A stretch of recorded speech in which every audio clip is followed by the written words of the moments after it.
Fans, to your speeding bulletin for the week September 6th to September 12th, 2013. A week in which DC Comics released their December solicitations. We learnt about a change to Smallville Season 11, and the Royal Canadian Mint released a series of Superman coins. Let's jump in and take a closer look at these stories and more. In movie news, cinematographer Larry Fong will reportedly be director of photography for the upcoming Superman-Batman movie. While Zack Snyder worked with Amir Mokri on Man of Steel, he has a longer working relationship with Fong, having previously worked together on 300, Watchmen and Sucker Punch, in addition to a number of music videos. Tom Welling, who as you know starred as Clark Kent in 10 seasons of the TV series Smallville, gave his opinion on Ben Affleck being cast as Batman for the upcoming movie. While at the Toronto Film Festival premiere of his new drama Parkland, he said that Affleck's a tremendous actor, he's a wonderful director, and I wish him the best. Meanwhile, Josh Brolin confirmed that he was approached to play Batman at one point in the process of casting, saying, "I didn't have conversations about it, but Zack, that was part of his idea, it just didn't turn out." UD Replicas is now taking pre-orders for its Man of Steel Superman leather jacket, pants and boots ahead of its November 9 release date. The jacket sells for $798, the pants are $449 and the boots are $229. The total suit as a set will cost you $1,476. A Man of Steel Superman Dream Sequence black variant suit will also be available, and a General Zod suit is expected to go on sale next week. LanguagesAndNumbers.com has created a Sudoku game using the Kryptonian numbers created for the Man of Steel movie. Check it out for yourself and play a game of Kryptonian Sudoku at LanguagesAndNumbers.com. The Museum of Moving Image in Astoria, New York is showing daily screenings of the 1948 Superman serial starring Kirk Allen. The daily screenings at the Tuts Fever Movie Palace show on Saturdays and Sundays at 1 p.m, 2 p.m. and 3:30, while the weekday screenings Wednesday to Friday start at 2 p.m. Visit the movingimage.us website for further details.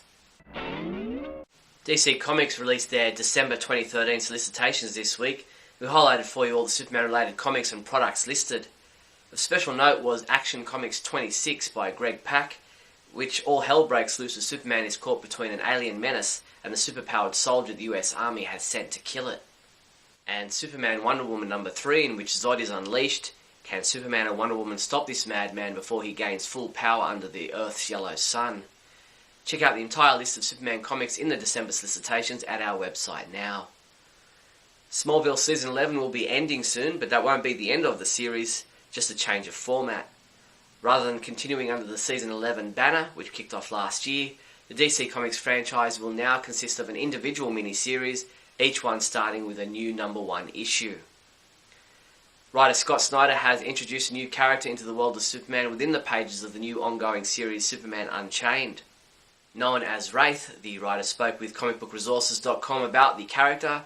He said, "I wanted him to be stronger than Superman and older, and also have a similar physiology so he has powers that Superman might develop down the line, and he can teach Superman how to use more effectively." Newsarama spoke with comic book writer Greg Pak about his plans for Action Comics, how the Villains Month issue ties into his plans for both his ongoings, and what readers can expect from Clark Kent being part of Zero Year. He said, "I'm loving the opportunity to kick off our run on the book with this story set so early in Clark's life. Just a great chance to explore the character and set up some fun things." In October, fans will be able to read the first issue of the new ongoing comic book series Superman Wonder Woman from writer Charles Soule and artist Tony Daniel, which focuses on the world's most powerful and famous super couple. The artistic team have participated in a number of interviews which have been published around the internet this week. Soule compared the book to The Empire Strikes Back, saying, "He didn't need that romance between Han and Leia for Empire Strikes Back to exist, but it was certainly better with it. I think the same is true of Superman Wonder Woman."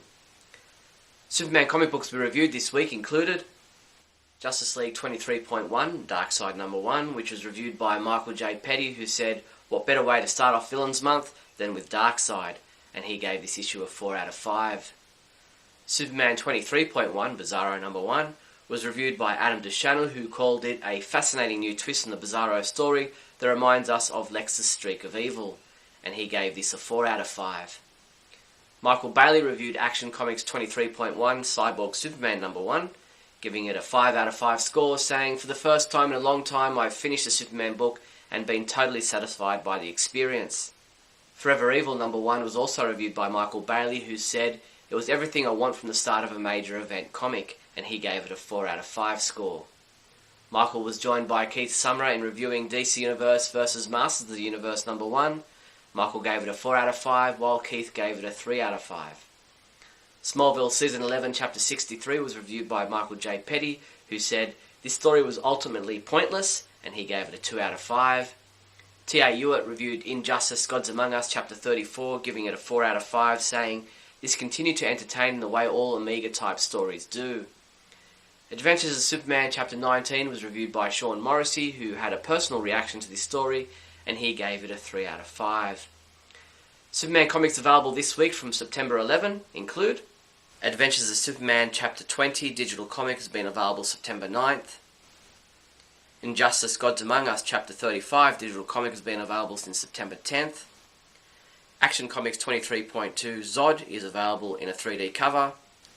Justice League 23.2 Lobo is also available in a 3D cover.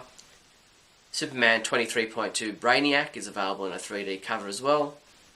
Teen Titans 23.1 Trigon is available in a 3D cover.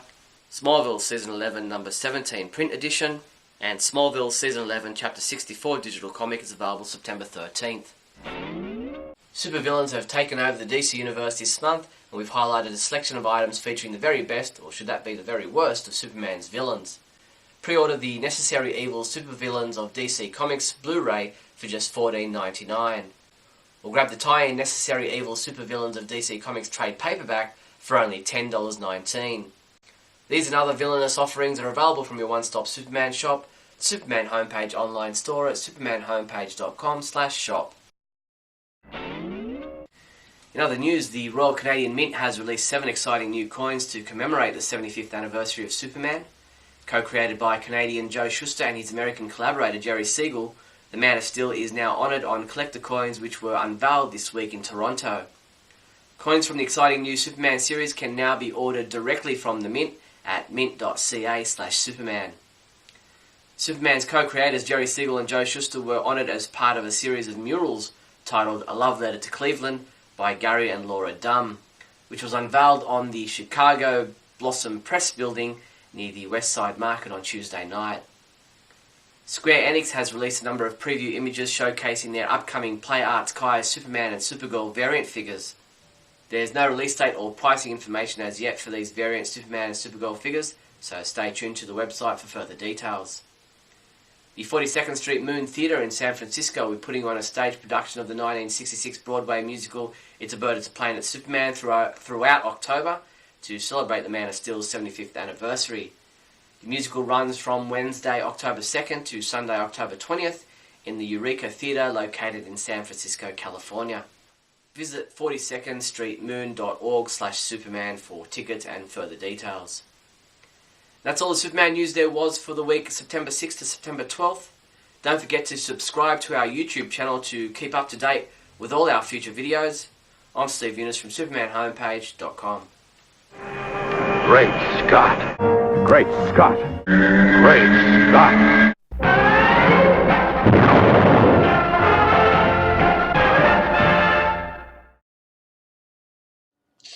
Somebody save me. Hello, welcome to Great Scott. Nice to see you. That's my best impression of Remy Zero. Thanks for watching, everybody. I am Scotty V, and hello, how are you? What's happening? So, funny things always up on the internet. Tom Welling, who has grown up quite a bit since his first season in Smallville, where he was supposed to be playing a freshman, tied up to a cross with kryptonite hanging around his neck and a big S painted on his naked chest for all the WB fangirls. As we all know, they cast those shows to get their knickers in a twist, and they cast them with beautiful people. And Tom, of course, now having been divorced from Smallville for about 2 years or so, Is still going to red carpet events, is still apparently involved with some form of entertainment. I don't believe we've seen him in anything recently, and who knows if we'll see him again. As an actor myself, albeit not a particularly successful one, I hope he succeeds. I hope that he's in some other things. I mean, the thought during the 10 years of him playing Clark Kent on Smallville was, this is probably going to be it. He's a pretty boy. He was a model. He was cast here because he kind of looks like he could play the part of a young Clark Kent, and that's what this show is about. And we want pretty people on the WB, so we're going to bring him in and teach him to be an actor. You know, there was a lot of criticism in the beginning that he couldn't act. I always thought he was pretty convincing as a young boy trying to cope with the idea that he was going to be the savior of the universe and that he had these powers and all that stuff. And I thought he got better as he grew, but I thought that it was all believable. It was, at first, a young, tenuous kid who didn't know what was going on, and he grew a little more confident as the series went on. Now, I have my problems with Smallville, as I do with most things, as everybody knows, but what I wanted to talk about today was, recently, one red carpet or another, where Tom was dressed to the hilt and looking pretty good. He was asked what he thought, because it's on everyone's minds, because it's all over the internet, because all everyone can do is complain about it. Some people are saying it'll be cool, it'll be all right, it'll be fine, it'll be one thing, it's a guy, it's an actor, who cares, what difference does it make? Some people are saying Batman shouldn't be in the movie at all, but most people are talking about how Affleck's going to ruin another superhero franchise, much like he did with Daredevil, or much like George Clooney did with Batman. I would argue, and have argued, that Daredevil was not ruined by Affleck. Daredevil also wasn't that bad. It was a good second-tier, third-tier, lesser-known superhero movie that came off pretty well. Colin Farrell was a little over the top, but I believe he was directed to be that way. I believe the story was written that way. I believe that the movie, in a lot of ways, was over the top, and but it was still okay. It was fun. It was good. It wasn't a Spider-Man. It wasn't a Man of Steel, but it was enjoyable enough. I bought it at one time or another, and he didn't ruin the franchise. The movie made decent money, and there was talk of a sequel for a long time. It just never happened. And they made the Elektra spinoff, which nobody was clamoring for. And George Clooney, I would argue, did not ruin the Batman franchise. That franchise was on its way down after Batman Returns. When Schumacher took over, it got crazy, it got silly, the writing was silly, it was campy, it was goofy. You know, on the Adam West series in the 60s, we knew what they were going for. It was tongue-in-cheek humor. It was supposed to be that way. But those Batman films with Michael Keaton were meant to be serious, gothic, dark, Tim Burton-y, but still a serious take, a different take than we had seen on screen with The Dark Knight. So when Schumacher came involved, and it was, whether it was Val Kilmer or George Clooney, it was so goofy, it wasn't George Clooney or Val Kilmer's fault that it, got out of control. So these people are just looking for something to say, I think, and are very negative and are very against the idea of anybody playing Batman, anybody than maybe Bale or whoever it is that they liked or would like. And when you're casting an iconic role, I think you're always going to have these complainers, just like you had with Tom Welling. Anyway, Tom Welling, stay classy, Tommy, was classy. He said, I think it's a great idea. He's a great director. He's a great actor. I think he'll do great in the role. And I really, really, really wish him well.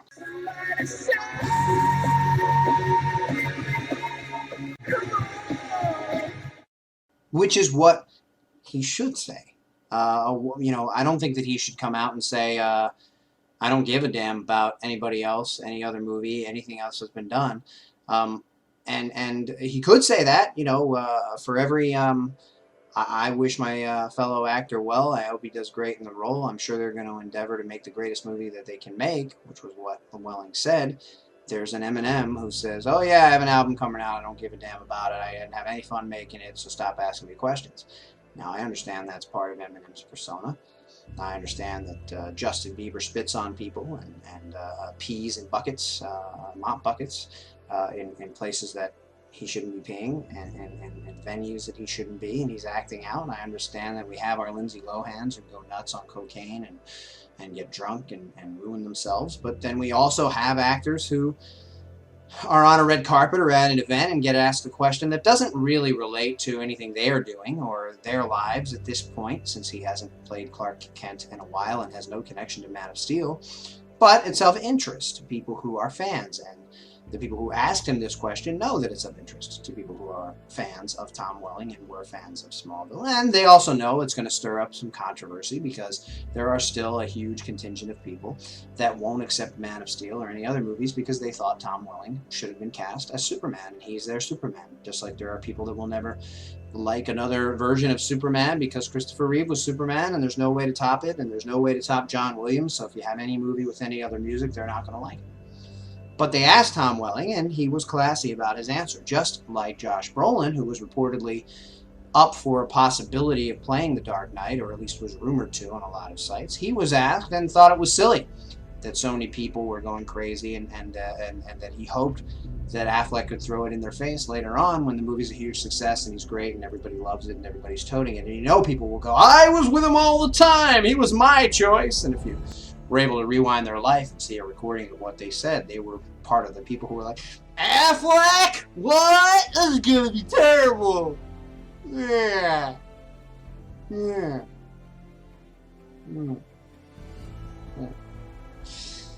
Anyway.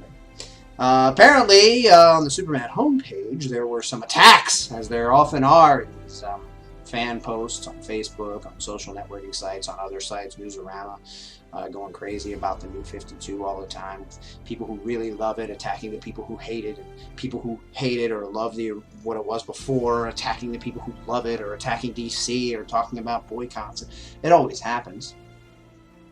I did not get around to the thread on Superman homepage soon enough to see what the remarks were, as the moderators, I myself am one, had moved the comments that were apparently offending off. But I know they were bad because normally Steve or myself or somebody else will come on and say, let's not get out of hand here. This is a fan site. This is a site about Superman. We're here to talk about the issues. You know, you can argue or you can disagree with each other, but let's not get offending. But apparently there was cursing, there was offense, you know, and people just get crazy about these internet announcements. This was on the story about Welling saying that he thought Affleck would be great and blah, blah, blah.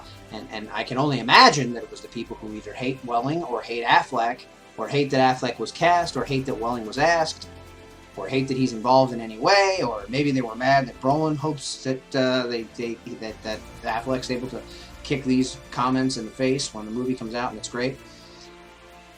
But I say this on a number of things. Calm the hell down, people. You know, it's a movie. I wanted Man of Steel to be great. I thought it was. I hope the sequel, or whatever this is great, or the sequel we eventually get to is great. I hope we get to Justice League. I hope we see a lot of stuff, and I hope it's all great, and I hope all the castings work out. I feel like Affleck will, and I think he's more than proven himself over the years, as I said last week or the week before. But, you know, Welling was classy. Welling made it, you know, he probably doesn't really care all that much, but he could be a fan of movies, a fan of actors, a fan of the idea, and he certainly has an opinion and is welcome to have an opinion on whether he thinks Affleck will be good or not. And that's just my 2 cents. But thanks everybody for watching, and remember, somebody save me, come on.